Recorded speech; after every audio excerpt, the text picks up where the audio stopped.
I've worked in East Walnut Hills since 1995, I believe. So I was here for the riots.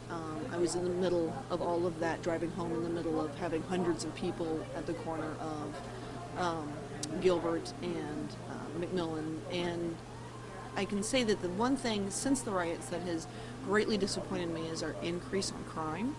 Because before that, our crime rate was so low. It was so a prideful thing for me to say Cincinnati has such this low crime rate, and I really feel that our crime rate has increased. I think the statistics prove that out, and I would like to see more creative solutions to reducing that crime rate. I think we rely on our police authorities, but then we don't give them the resources to do the job they need to do.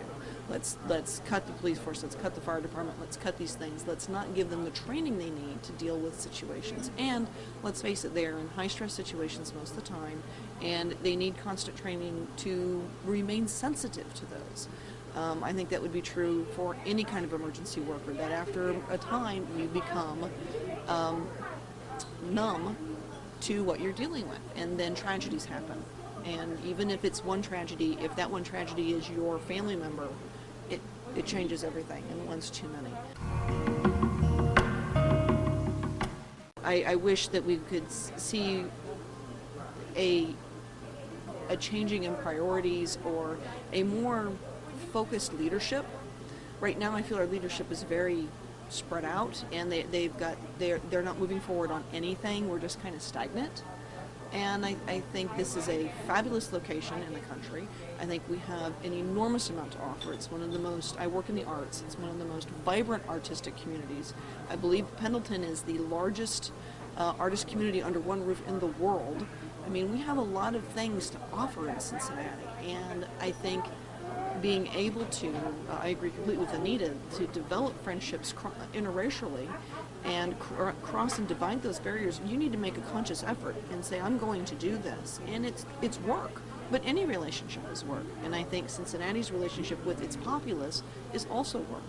In that I think we need to have maybe a more abbreviated plan, put some other things that aren't as important. Let's get our foundation really rock solid, then we can branch out and do other things. Why are we worried about casinos? Why are we worried about these things? Let's talk about streetcars. Let's talk about, even the banks, for heaven's sakes. Let's talk about the things that really matter, and let's really organize our priorities and move forward. And maybe those other conversations will come into as results, then that would be great.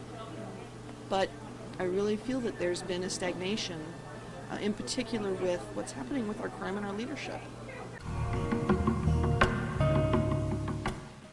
I love Cincinnati. I am a transplanted Cincinnatian. I did not grow up here, but this is the only city I really want to live in. As much as the others I like to go visit, this is the only one I want to live in. So I'm very hopeful. I just think there's a lot here, the potential. I think potential is a great word for Cincinnati, and we just need to figure out how to tap into that.